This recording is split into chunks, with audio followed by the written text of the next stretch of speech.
Hello guys! Papunta tayo ngayon sa Barangay Natipuan, Nasugbu, Batangas!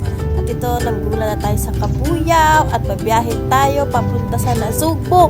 Let's go!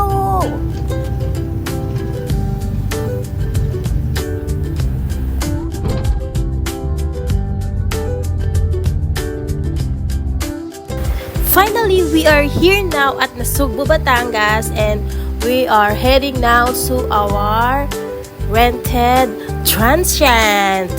Okay, sana search ko lang siya sa Facebook page.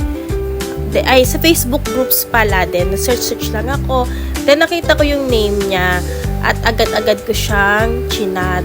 Her name is Jaylene Rojales. Nakalimutan ko lang FB page niya. Pero directly kasi ako nag-chat sa Facebook niya eh.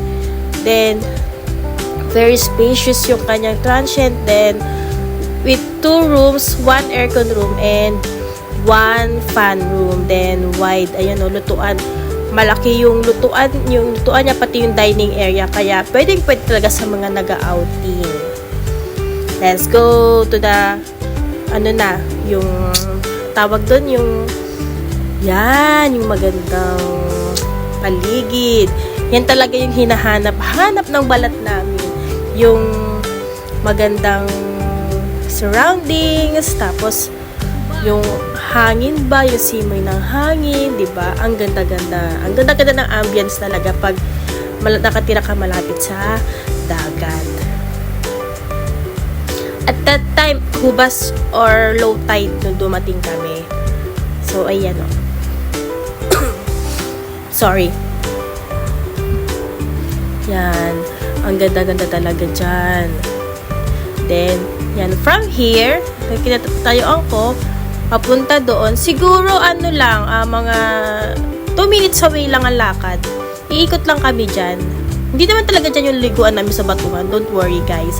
Doon kami sa may, yung may dalampasigan na yan.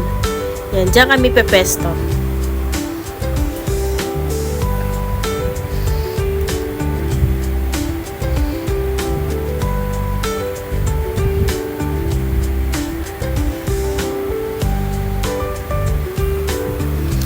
At iyan na, okay, yan na ang high tide. Then, pupunta na tayo guys dun sa Dalampasigan. Kasi, yan na. Yan. And then, biyaheng Batangas.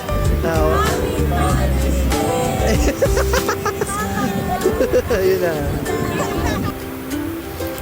O, diba? Of course, why we came here? Kasi dahil we want to celebrate na yung Happy Father's Day to our papa. And also naman, to congrats our dear brother kasi sa July 16 na yung outtaking niya sa BGMP. Yan. So, it's tawag dun, 2 celebration in 1 day lang. Diba ang ganda? Very calm. Hindi siya yung maalon like sa other dagat. Hindi. Kalmado lang siya. Kaya kahit hindi ka marunong lumangoy, is pwede ka dito. And then, uwi na kami. Bye-bye Nasugbu, Batangas. We're heading back na to Cabuyao, Laguna. And, nag-iisip pa kami kung ano namang dagat ang pupuntahan namin next year. Suggest kayo guys. Bye!